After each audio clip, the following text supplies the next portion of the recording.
Hello दोस्तों, कैसे हो आप सभी। आज मैं आपके लिए कहानी लेकर आई हूँ, अकेलापन। आज पूनम बहुत उदास थी। उसका मन कर रहा था वह किसी से खूब ढेरों बातें करे, हंसे, खिलखिलाए, पर बात करने वाला कोई नहीं था। बेटी रूही और बेटा मुकुल दोनों ही कॉलेज गए थे। उनके पापा अपनी फैक्ट्री में। पूनम का कोई फ्रेंड सर्कल भी नहीं था। होता भी कहाँ से, पूरी जिंदगी तो इस घर को दे दी।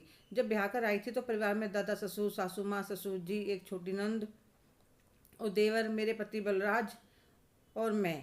इतने बड़े परिवार में कब सुबह हुई और कब शाम हो गई पता ही नहीं चलता था। पूरा दिन इतना काम रहता था। उस समय घर में मेड लगाने का बजट नहीं था, ना ही वॉशिंग मशीन थी। सारा काम खुद करना होता था।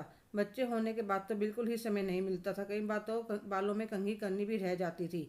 समय के साथ साथ नंद देवर की शादी हो गई। देवर की नौकरी दिल्ली के बाहर लग गई तो वह अपने परिवार को अपने साथ ले गया। पर फिर भी बच्चे छोटे थे, स्कूल जाते थे, आने के बाद उनका होमवर्क करवाना, ट्यूशन लेकर जाना, काम चलता ही रहता था। पर जब से बच्चे बड़े हुए हैं, कॉलेज जाने लगे, तब से मैं बहुत अकेलापन महसूस करने लगी हूँ। कॉलेज से आने के बाद भी बच्चे अपने दोस्तों के साथ टेलीफोन पर बिजी रहते। उनकी एक अपनी ही दुनिया हो गई थी और मेरे पति तो पूरा दिन अपने काम में बिजी रहते थे। घर में होते तो टीवी पर न्यूज या मूवी देखने में बिजी हो जाते। आज मैंने सोचा बच्चों की पसंद का खाना बनाती हूँ। जब वह कॉलेज से आएंगे तो मैं भी उनके साथ ही खाऊंगी। कितने दिन हो गए एक साथ खाना खाए हुए। इस बहाने से उनके साथ ढेरों बातें करूंगी। मैंने उनकी पसंद के घर पर छोले भटूरे की तैयारी कर ली कि जब भी आएंगे तो गरम गरम निकाल दूंगी। जब वे आप दोनों आते मैंने बच्चों से कहा, बताओ आज मैंने क्या बनाया। ऐसा क्या बनाया है मम्मी। छोले भटूरे बनाए हैं मम्मी, हमें तो भूख नहीं है। थोड़ी देर बाद मुकुल तो अपना बैट लेकर चला जाता। मम्मी आज मेरा दोस्तों के साथ मैच है। और टीना भी कुछ देर बाद तैयार होकर कहने लगी, मम्मी आज मेरी फ्रेंड का बर्थडे है तो मैं वहाँ जा रही हूँ। मैं दरवाजे की तरफ देखती रह जाती हूँ। दोनों में से किसी ने यह भी नहीं पूछा, मम्मी आपने खाना खाया कि नहीं। मैं अपने कमरे में जाकर बिना कुछ खाए पिए लेट जाती हूँ। थोड़ी देर बाद डोरबेल बजने की आवाज़ आती है।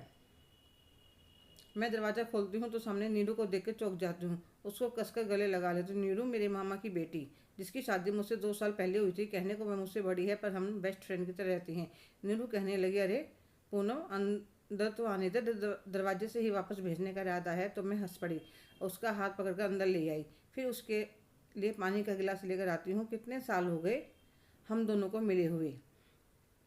हाँ पूनम, इतनी दूर आना जाना भी बहुत मुश्किल होता है। यह तो किसी रिश्तेदार की शादी है। मैंने तुम्हारी जीजा से कह दिया आप इतने आराम कर लेना। मैं तो पूनम से मिले बिना नहीं जाने वाली। शादी शाम की है, लंबा सफ़र करके आए थे तो तुम्हारी जीजा जी बच्चे आराम कर रहे थे, मैं तुमसे मिलने चली आई। मैंने कहा 2 मिनट बैठ, मैं तुम्हारे लिए कॉफ़ी बना कर लाती हूँ। तो वह कहने लगी, हाँ भूख भी बहुत लगी है नीरू, मैंने छोले भटूरे बनाए हैं, खाओगी। अरे यार तुम्हारे हाथ के छोले भटूरे कोई बेवकूफ़ मना करेगा। तो मैं जल्दी से गरम गरम भटूरे निकाल कर ले आती हूँ। वह भटूरे खाते हुए कह रही थी, अरे यार मज़ा आ गया, तुमने खाए या नहीं, या आपने मुझे खिला दिए। पता नहीं क्यों नीरू को देखकर मेरे एकदम आंखों में पानी आ गया। तो कहने लगी, क्या हुआ। अरे भाई मैंने तेरे भी खा लिए क्या। तो मैं हंसने लगी, क्या नीरू तुम कभी नहीं सुधरोगी। फिर वह मेरे पास आकर कहने लगी, चलो मेरा पेट तो भर गया, मैं तुम्हारे लिए गरम गरम भटूरे बनाती हूँ, तुम खाओ। अरे नहीं मैं बना लूँगी, तुम परेशान मत हो, वैसे ही थकी हुई हो। अरे 2 भटूरे में कुछ नहीं होता भी। नीरू भटूरे निकाल कर पूनम को खिलाती है। फिर पूछते, क्या बात है पूनम, आज तुम्हारा चेहरा बहुत मुरझाया हुआ है। तो मैंने उसे अपने मन की बात बता दी कि आजकल मैं बहुत अकेलापन महसूस कर रही हूँ। किसी को मुझसे बात करने का समय ही नहीं है।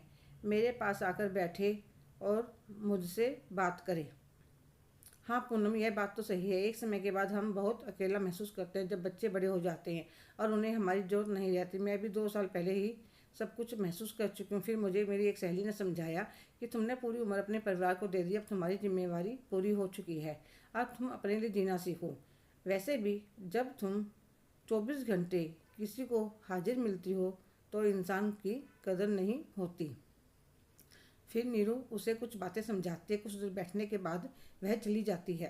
पूनम बहुत खुश थी। आज उसने नीरू से खूब दिल खोलकर बातें करी थी। अब वह सोचने लगती है उसे अब क्या करना है। अगले दिन सुबह वह पार्क में घूमने के लिए चली जाती है। आने के बाद बच्चों के लिए पोहा बना देती है।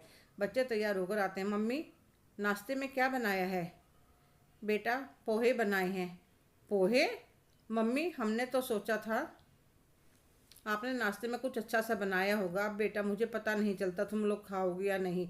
कल मैंने छोले भटूरे बनाए थे, तुम दोनों में से किसी ने नहीं खाए, इसलिए मैंने आज पोहे बना दिए। दोनों भाई बहन थोड़े थोड़े पोहे खाकर कॉलेज में चले जाते हैं। थोड़ी देर बाद मैं अपने पति के लिए टिफ़िन तैयार करती हूँ। अब बच्चों के लिए दोपहर को आलू के परांठे बनाकर कैस्ट्रोल बॉक्स में रख मंदिर में सत्संग में चली जाती है। जब दोपहर को दोनों भाई बहन आए तो देखा गेट पर ताला लगा था। उन्होंने मम्मी के पास फ़ोन किया तो वह बोली, पड़ोस वाली आंटी से चाबी ले लो, मैं खाना बनाकर रख रखा है, भाई बहन खा लेना, मैं 1 घंटे में आ जाऊंगी। दोनों अंदर आ जाते हैं, पर उन्हें खाना लेकर खाने में बड़ा जोर लगता है कि हर रोज़ तो मम्मी गर्मा गर्म परोस कर देती थी, और आज पहले के बने हुए परांठे इतने स्वादिष्ट भी नहीं लग रहे थे। मुकुल रूही से कहता है कोल्ड कॉफ़ी बना ले, तो वह कहने लगी, पीनी तो मुझे भी है पर मेरे बस की बनाना नहीं है, मैं बहुत थकी हुई हूँ। अभी थोड़ा खा पी कर अपने अपने कमरे में चले जाते हैं। ऐसे ही हफ्ता निकल जाता है। पूनम को भी अच्छा नहीं लग रहा था अपने बच्चों को परेशान होते हुए देखकर, पर क्या करे, बच्चों ने भी अति कर दी थी, अपनी ही दुनिया में मगन रहने लगे थे। माँ तो जैसे उन्हें दिखाई ही नहीं देती थी। आज बच्चों की छुट्टी थी, वह सोचने लग रही थी आज पूनम ने उनकी पसंद के कटलेट बनाए थे। इतने वह तैयारी करती है, बच्चे भी उठकर आ जाते हैं। मम्मी क्या बना रही हो? कटलेट बना रही हूँ बेटा। वाओ! दोनों जल्दी से डाइनिंग टेबल पर आकर बैठ जाते हैं। मम्मी जल्दी लेकर आओ, भूख लगी है।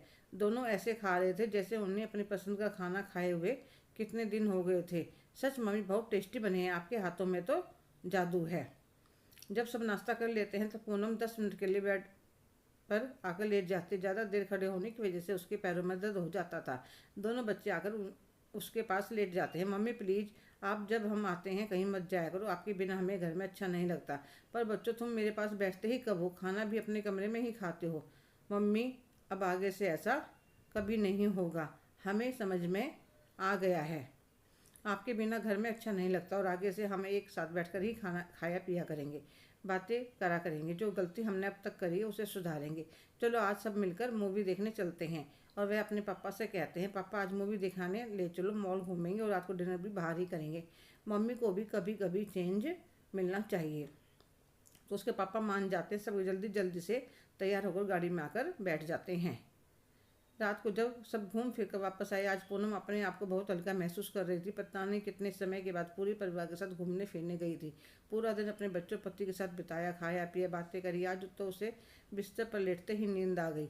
अगले दिन वह नीरू को सारी बातें बताती और धन्यवाद करती और मन ही मन में अपने आप से वादा करती है कि वह बच्चों के समय पर नहीं जाएगी, पर बाहर जरूर निकला करेगी, ताकि थोड़ा बहुत फ्रेंड सर्कल बने, आपस में एक दूसरे से बातें करें।